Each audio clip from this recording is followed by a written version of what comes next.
Welcome back to the By Design Show. I'm your host, Ronnie Knuckles, and today I have got with me someone that I've been looking really forward to having on the show, Mr. Chad Sexton. If you aren't following him on social media, I highly encourage you to go and check him out. If you need a good laugh, you and your wife should go and check him and Shannon out and what they're doing on social media. He's bringing joy to a lot of people. And so, how you been, man? Good, been good. Just staying busy. That's good. I saw your video the other day of the with the iPhone plugs in your nose. Oh, yeah. Didn't look so good there. Yeah, I threw those away afterwards. Trashed them. We had a good laugh earlier because I'm like, I got to study up and see what his most recent videos are, man.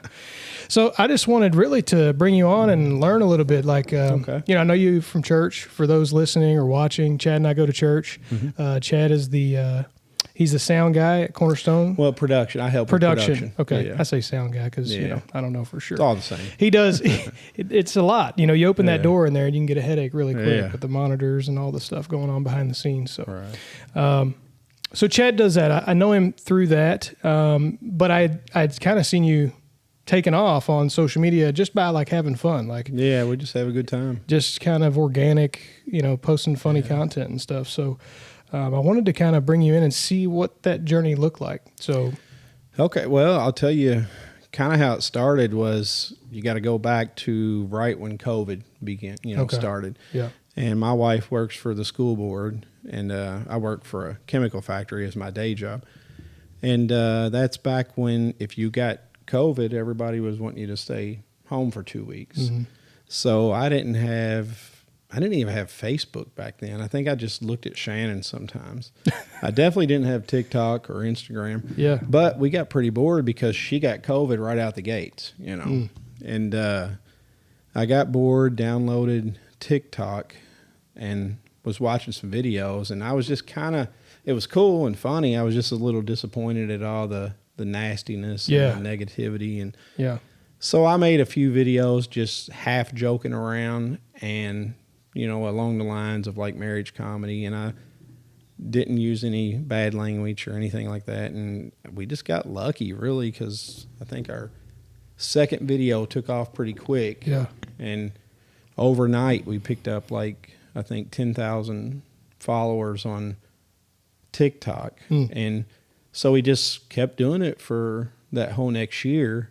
And then, I thought, well, this is kind of like I might as well be putting this everywhere else. So I started putting it on Facebook and putting it on Instagram. And then we got blessed and lucky enough to get those pages verified and our followers up. And that's just kind of how it just kind of started by a fluke. Yeah, that's cool. I feel like it happens a lot. Yeah. I know that there are strategies and stuff that you can use, which you probably know a lot about now. Yeah. Over the after years. the fact. Yeah. Just initially, you kind of get that one video that sparks and takes off, and since then, I mean, it's grown into. You guys did a news story, didn't DRB or one of those guys? Yeah, we did a news story a couple of years back, and then I did some. I did not a radio thing. I did another news story when they were getting ready to. Take TikTok or when they did TikTok off. Yeah, that's one of your biggest platforms. Little news story there for a little while. So, yeah, it's been pretty cool. That is cool. Yeah, TikTok has been, for the podcast, TikTok has been the most productive. Yeah. So, like, we'll get YouTube, if it's really good quality, like, we'll get pretty decent views. Facebook doesn't seem to show it as much. Yeah. But TikTok, man, it's like we've picked up some decent followers. It's pretty wild. I mean, I just kind of dove into after TikTok after we got it going, and I started I don't know, you get on YouTube and videos would come up because you know how that is, it kind of follows what you like, the algorithm. So I start watching videos of different guys on there talking about how to use that analytics to your advantage. So I started doing that on TikTok, and that's when it really took off. And then I kind of applied that same thing to Instagram and Facebook. Okay.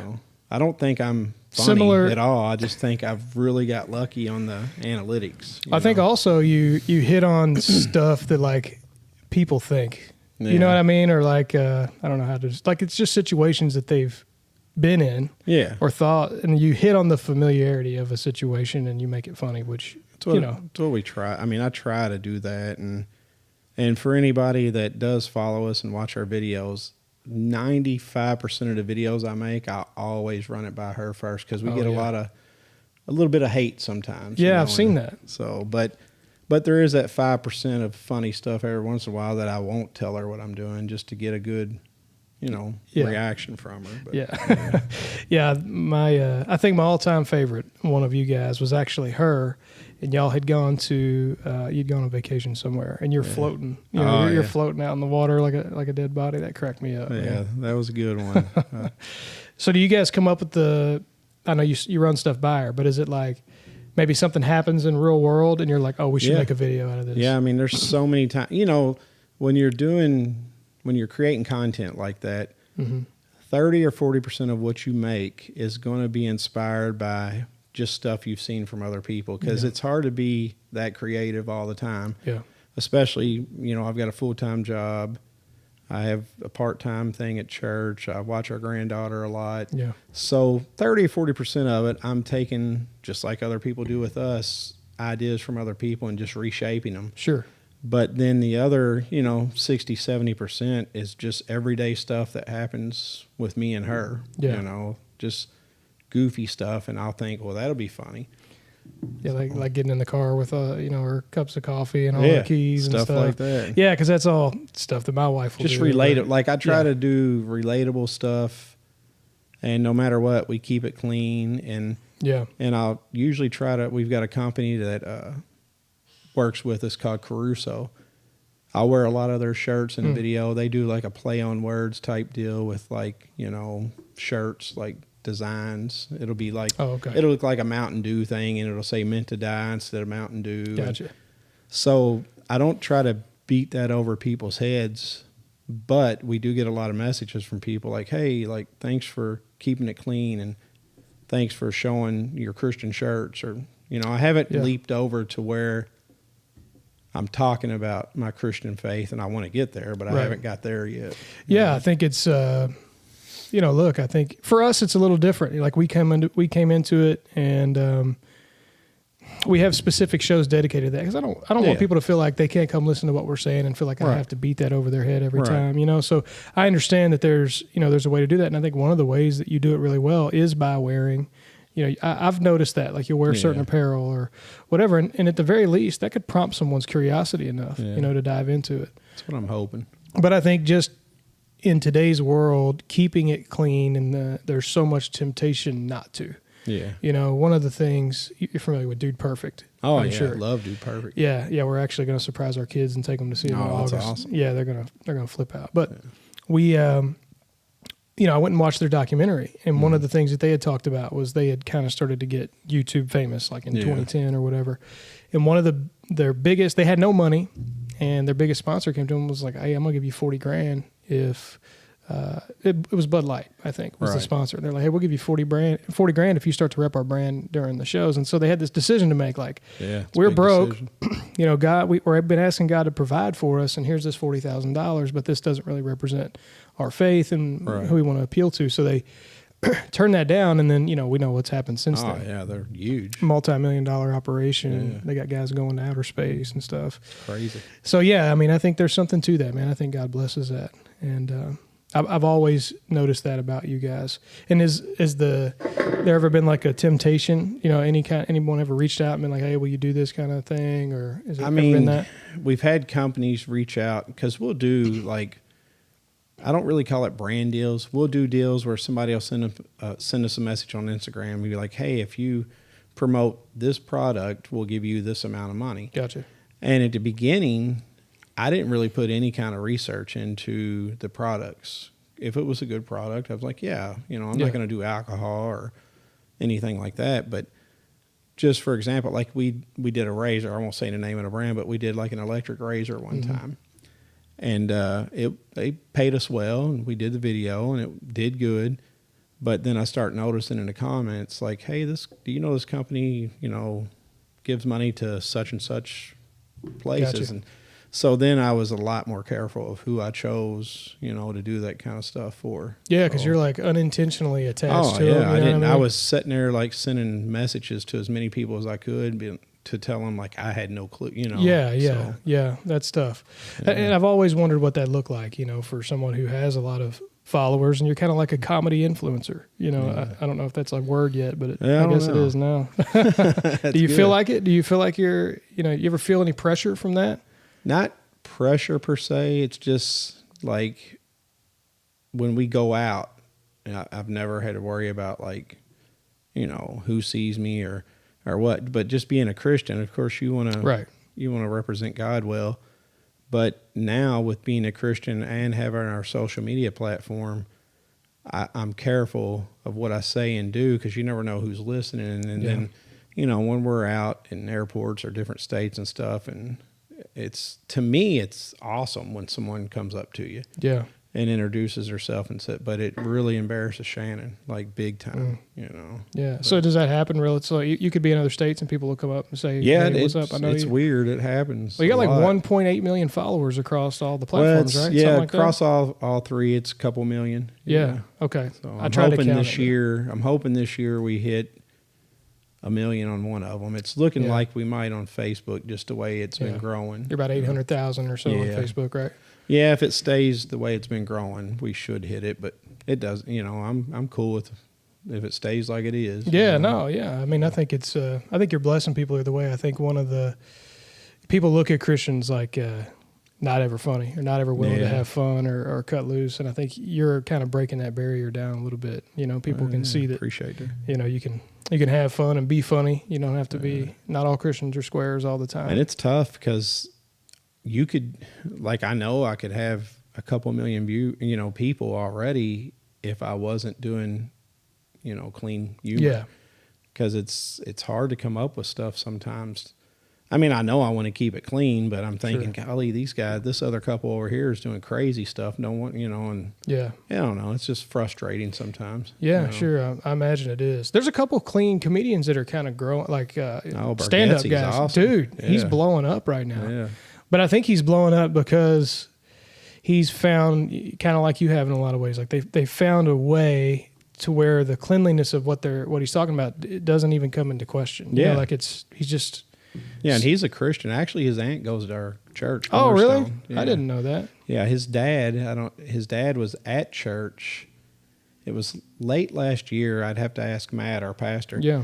But his dad showed up to church one day because he was in town for a high school reunion because he went to Butler High School. Oh, that's cool. For a year or so. His dad? His dad. Oh, did, before they moved to, I think I'm telling this right before that, but he was at church one day and his aunt's there all the time. Like Matt knows his aunt. So. That's really cool, man. It's a small world. Yeah. Yeah, they. My mom is always talking to me about him, and she'll send me clips and stuff awesome. of him. He is funny, and it's cool to see a guy like that, like doing all kinds of big commercials and stuff now. Because it's like I think of all the big like clean comedians, the one that really stands out was like Jeff Foxworthy. Oh yeah, he was kind of like the first really big clean comedian, and but anyway, no, that's cool, man. So let me ask you about kind of your life, kind of leading up to where you're at now. I know you've got some kids that are close to my age, a little bit younger than me, but so you grew up in Louisville, I'm assuming? Yeah, grew up in Louisville, South End, been there my whole life. I'm actually in the house that I grew up in. Oh, that's cool. Me and her got married pretty young, like 20 years old, and we bought a little house, but was only there like 6 months. And when my parents decided to build and sell theirs, I just bought theirs. So we've been in the South End forever. Me and her went to grade school, middle school, high school together. That's cool. Dated in high school, got married, and we have 2 boys. Austin's a little younger than you. Mm-hmm. He's like 27, and then I've got Aaron that's 24, and they're both high school teachers. And very cool. Yeah, and of course Austin works at church too. So. Yeah, and they're great guys too. Well, thank you. I really Austin's a good dude. I don't know your other son as well. Yeah, I see Austin at church a lot. Does he live in Louisville? Your other son? Yeah, both of them. Okay, do. Okay. Yeah, they both teach locally here. Gotcha. So. And you graduated from PRP? Valley. Okay. Okay. Matt was way back, like 92. Yeah. I don't even know. I guess you was born. I was one. Yeah, I was 1 year old. It makes me feel good. Yeah, I'm sure it does. Yeah. Have you seen their new gym over there?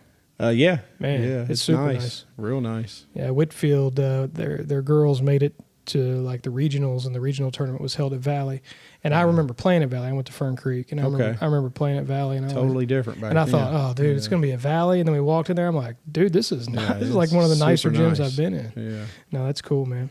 And so you and Shannon have been together. You guys have not just like, Laura and I have been married for, we're coming up on 10 years. So like, we've got 10 years of experience, but you guys have like a lifetime of experiences. Yeah, she's been around. My mom and dad. My mom passed away a few years ago, but she used to joke around like, you've been around half her life, like half my life. Right. So, yeah, she started coming around. Well, we started dating when she was 14, and we got married when she was 20 and I was 21. So. Yeah, that's cool. That's cool. So it's like, you grew up with each other and did that, all the way through. So you've got a lot of experiences to draw on for content and things like that. So well, she'll tell you, I've been bugging her for a long time. Like I had a video camera in high school when nobody had video. Oh, you had the big shoulder guy. I've got some classic stuff. She just gets super embarrassed when I put it out. I've seen the picture of you guys. Like that you've shared. The old 90s one. Yeah, with the hair. Everybody had the big hair and stuff. It looks like AI made it, but it didn't. Yeah, that's funny, man. No, that's cool. So you guys get married, and you start having children and stuff. Were you always in church? Like you grew up in church, or did you come to faith later on? I grew up in church. I went to a church back then that was called Valley Station Baptist. It's now Grace Point. Oh, yeah. And I was there. I started going in middle school, and my family had went there years previous, but nobody in my family was really going to church then. And once I got baptized, my mom and dad start coming. Then a lot of our family start coming. And me and her stayed in church. We stayed there even when the boys were born. There were several years that I didn't want to be in church at all. Sure. Once we got married and had kids, I worked swing shift and it was tough. And then I was just not living the way I should, nothing like drugs or alcohol. I just wasn't living the way I should as far as being a Christian. Didn't read a Bible, didn't pray, but she always did. She always prayed for me. And once we got back into church, I started going to Valley View and then switched, I got you. But yeah, there was a time where I didn't want to be at church at all for a good, 10 years probably. Yeah, that's how it kind of was for me. I was in church. We went to Harvest in Fairdale, and then I left and went in the Marines. And when I came back, I'd come home on leave one time, and the church had a church split while I was there it was the Sunday I went while they were on, it was like a nasty split too. And they have recovered and they're doing really well. And it's a great church. But, after that I was kind of like, I'm done. Like I kind of went to church in California some, but when we're in the Bible Belt and church is done a certain way, and when you move somewhere else and they do it differently, it's just kind of weird. So it didn't feel like home. And, then I moved to Pennsylvania and same kind of deal. And when I came back, Laura and I had started talking when I was getting ready to get out, and she'd always been faithful, and so we start dating, and I moved back to Kentucky, and of course she's praying for me that I'll get back in church, and then I decided, she kind of forced me into marriage. She would never admit that, but she was kind of like, you're either going to marry me or we're done. Because I'm in this because I'm looking for a husband, because, which was wise on her part, and so. Anyway, we got married, and I think through having her praying for me and her being faithful, I was able to kind of lean back into that. And then we started, we were searching for a long time, and then we'd come to Valley View and checked it out, and then we had gone. There's a place in Fern Creek we had gone to, and then when Cornerstone started at the little Catholic, shut down Catholic church, I think we were there the first Sunday, and after that, it felt right, man. And it's. Even though we've grown, it's like a big family, Yeah, everybody is. It's weird, in a smaller church, everybody knows everybody, and which I think there's extreme value in that. Right. And as Cornerstone has grown, you would think it would feel like, nope, there's not a lot of connection there. But it seems like everybody I talk to at Cornerstone, they're connected because the church is centered on Christ. Right. You know, it's not centered. Matt is an extremely great pastor, and I love him. But he would probably attest to this. It's not centered on Matt. It's centered on Christ. Yeah. And because of that, the congregation are all able to feel that connection and feel like you can know each other just through that. Well, and I think they've been so intentional the whole time about having groups, like smaller groups, to make you feel like you're part of a church. That's been huge. And that's for me been huge. Like, especially when we did like the men's thing on Wednesdays. Like I was a table leader, and I intentionally picked out, you know, as many people as I could that I really didn't get to talk to much or didn't know very well, just because, you know, I wanted to meet some new people, you know, and that's what they do well. Like, so if you're in the South End and don't have a church to go to, you need to check us out. Yeah, definitely check out Cornerstone. There's some great churches around Louisville. There is plenty. That felt like home to me. You know, Tim goes to Field of Grace and Lebanon Junction, and they're doing some really good things out there. So there are some good churches, but find one that's centered on Christ and get plugged into it, man. And, you know, you might run into Chad and catch a good joke or something. Bust a joke there with you. Yeah, for sure. Well, Chad, I really wanted just to bring you in to get to know you. You know, I know I get to see you on social media, and I get to see a church. But at church, it's kind of like, hey, you're doing your production thing, and I'm trying to get my kids in class, and I don't really get to know the guy behind the funny guy on Facebook. And so I wanted to spend some time with you today and get to know you, man. And I'm extremely grateful for you coming on. I appreciate it. And sharing your story. And we'll be praying for you, and I'm hoping you crack that million follower it'd be mark. neat. I don't know why I want to do it. It'd just be neat to say I did it. Yeah, you know? No, that'd be really cool. I mean, everybody likes Shannon. They're not on there for me, but it would be cool if we could hit it. It is funny when she, you know, because she'll always do something that, like, she'll say something, and I'm like, Laura would have said that in real life. You know what I mean? And I never would have thought in a million years she would play along with this, but she likes it now. You know? Yeah, I think at first people, like you were talking about haters earlier, they're like, why is he treating her like this? As if she wouldn't in on the game or something. Oh, we even had some people at church that would come up to me and be like, you need to stop treating her. I was like, trust me, it's not real. It's fake. It's scripted, you know. And, and, you know, I've gotten to the point which, like on the drive over here, like anytime I'm driving, I'll just turn ChatGPT on and I'll put it in the voice mode where you can, I don't know if you've ever did that. You can talk back and forth. Yeah. I have wrote so many scripts, That's just cool. like bouncing ideas back and forth off that it's kind of wild. So let me ask you this. You actually brought something up now. See, now we're going down a rabbit hole. Because I get a lot of entrepreneurs that listen to, like, we're big in the dumpster oil industry and what we do. And so a lot of the people in those industries will follow us. I'm curious because I know that ChatGPT's got a voice function. Yes. Okay, so you can have a conversation back and forth with it, right? So you're prompting it to respond to whatever question you have. How then do you go and have it record a script for you? Well, it's pretty, like, I've gotten pretty good at it. So I've gotten to where my ChatGPT, I go ahead and pay the monthly fee because it's really useful. And plus I can write it off, you know, and you could too. Yeah, we have it. Yeah, we do. And it has started to learn me over the last 6 months, and it knows my humor. It knows my wife's name. It knows how old we are.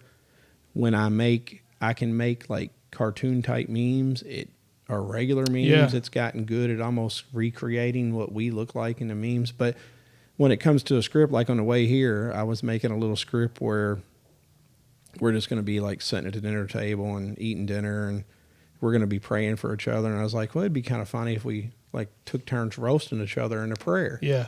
So it helped me come up with, it just tweaks it. Like it'll mainly use what I'm telling it, and it'll give me some good ideas, but it'll be like, oh, it'd be funny if you was praying about how your wife really cooked a nice dinner. It would just be better if it was more like your mom's or something like that. Yeah. So then when I finish, I'll just simply say, hey, can you save this in a format that I can save to my notes in my iPhone? And it'll save it, and it'll tell you, like, I like to keep my videos between 30 and 40 seconds. Mm-hmm. And when I finish, I'll be like, I need this to be 30 or 40 seconds. It'll say, okay, well, in this part, say this, and then try to cut it off here, and then say this. It'll take you all the way through it. That's cool, like, man. So it'll not only save like the prompts that you're giving it, it'll tell you like this is what, like this is where you need to hook, and this is where you need to end. And it'll write the video descriptions with a good hook. It'll help you know what's current for hashtags. It'll help you know what's current for the best audios to put in the background. It's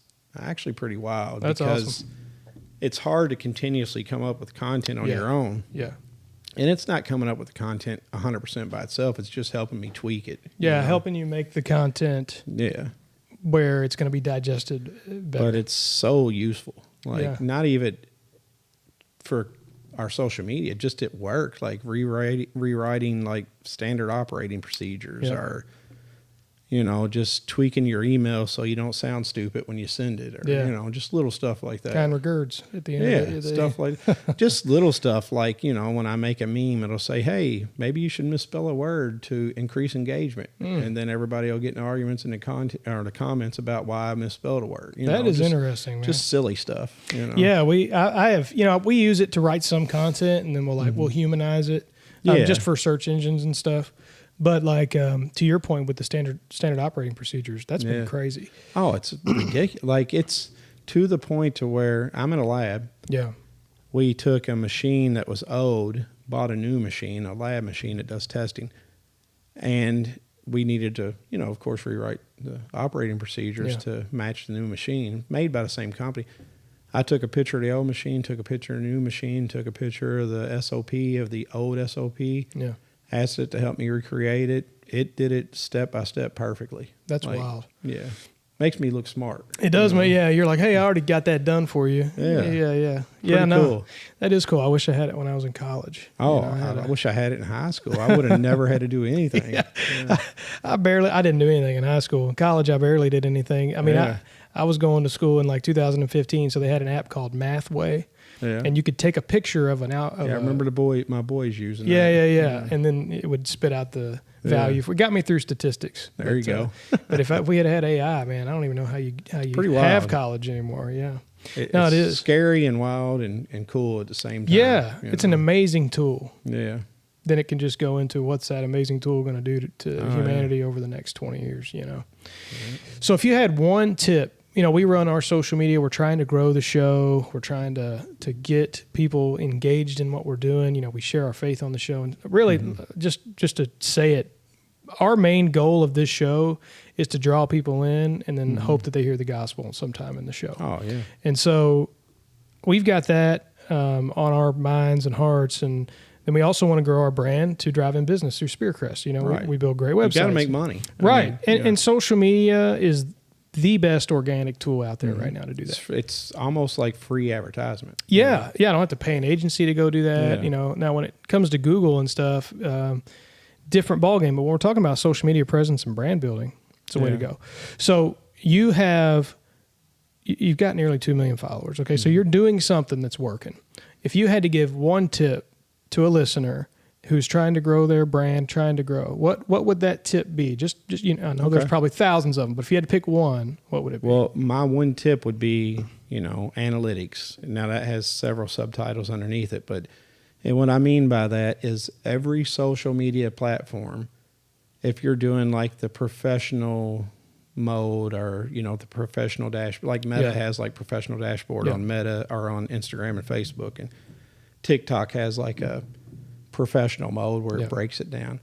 If you're not using analytics, then you're missing out, because it'll tell you everything. It'll tell you your retention time on how long a person watches your video. So if I make a 50-second video and people dropped off at 35 seconds, well, I'm going to start making 35-second videos. And it'll tell you, you know, the age group, where they're from. There's so many different things in analytics that can help you, you know, and that's, like I said earlier, like I don't even think I'm funny. I just think that I've gotten really good at taking those analytics and using that as a key to know when to post, what day is the best day, what time is the best time, what hashtags, you know, stuff like that, how long the video should be, you know. And the other tip is if you don't have lighting and a good microphone, just don't even make the video. You know? It does make a difference. Like you can really tell, because there's so much, like everything looks professional now. Yeah. You know, like we got these cameras and this light and these mics, and even now, well, you know, we'll use Opus to break everything up. And I'm like, dang, dude, this could look so much better. So like we're going to have to lighting's big. Like if I get in a rush and make a video where, you know, and I try to hide the mics under our shirts, but anymore I just use like a one that kind of Yeah, the big DJI it's got like the has ball one. on the top. Yeah, just sits there, and people know, they know. But I know if I make a video in a rush and it doesn't have good sound and good lighting, that video never does good. Yeah, ever. yeah.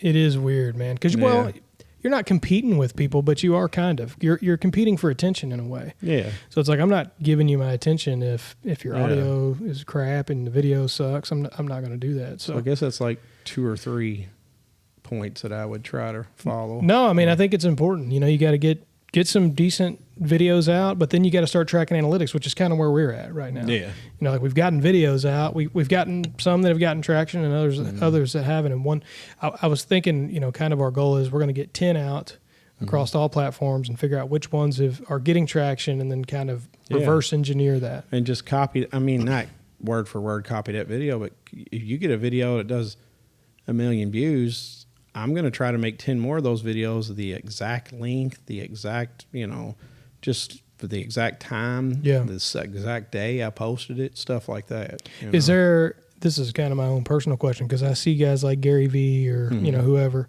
and they're like, you need to be posting 10 times a day. Just depends. Okay. Like for me at the beginning, I was posting 3 or 4 times a day. But then once I got a decent following, then I start posting like 1 video a day for each platform. Okay. And then, I've gotten into making memes and stuff like that because those do really good. But I don't post nearly as much as I did when I was first growing. Trying to build it up. Probably need to get back to that, but it's just like once we got a decent following and I kept posting too many videos, it actually did the reverse effect for me. Like I would lose some followers or not get the views. And yeah, it's interesting because one of the things, like one of my apprehensions is I probably have the ability to post something, multiple times a day, but my apprehension is like, well, then I'm just going to be watering people down. They're going to see my stuff all the time. They're going to get tired of it and unfollow me. I've only got 5,000 followers, on Facebook. So it's like, but then the alternative to that is if I'm only posting once a day, I'm not really giving them a reason to engage in my content. So I'd say at the beginning at the beginning we was doing like 3 times a day, and that was only when we had TikTok only. All video or kind of a mixture of memes? All video back then. Okay. Now it's kind of a mixture. Yeah, I know you get some funny memes and stuff. And I just usually take videos and screenshot stuff from videos to make the Oh, okay. Make memes, the meme out of it. A lot of times. What was that shirt you were wearing in the one I saw today? He said, I just do whatever the voices in my wife's head tell me to do or whatever. And that was a different, I just AI'd the they front put of the shirt on. Yeah. Oh, that's cool. Well, it looked legit. And it's crazy because a lot of people sent messages wanting to buy it. And I'm like, I need to figure out how to make get some shirts. merch, dude. Yeah, I need to figure out how to make these shirts. Yeah, you drop ship them somewhere. Yeah.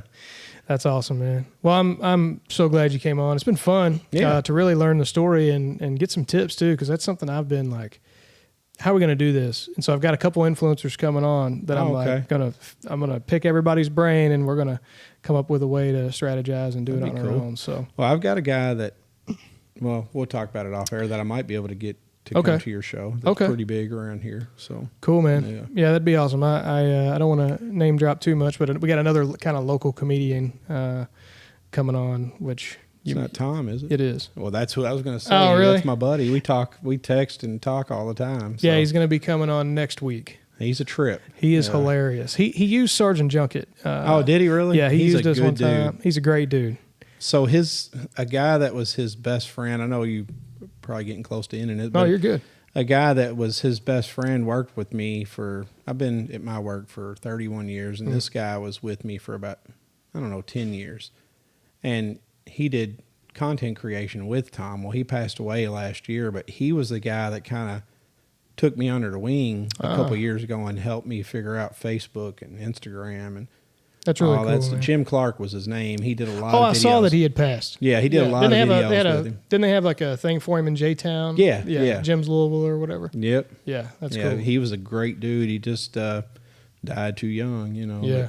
But he made nothing but clean content too. And Tom Mabe is, I would say, 98% clean. Yeah, yeah, he's pretty clean. He does mostly prank stuff. Yeah, he goes to church, and he cracks me up, man. He's on. You'll have to talk to him about his dry bar comedy. He does a lot of dry bar comedy on that channel. So that's cool. Yeah, I saw he did. He's got a podcast out now where he's talking to dead people. Yeah. He's texted me a few of those, and Did he? Yeah, I think the one he texted me was like JFK or something. Yeah, he's got JFK and he's got not Wild Bill, some Western gunslinger. You know, he's a trip. You'll have fun with him because I don't think he's ever serious, if that makes sense. I know what you mean. Yeah. I know he was like joking about the junk removal job. I was like, do you actually want us to remove your junk? You know, he couldn't get a line on him, but he's always been really friendly. He was interested in the junk removal side because he's like, dude, you guys could have a TV show on this. And I'm like, well, get us one going then, Tom. You know? Yeah. So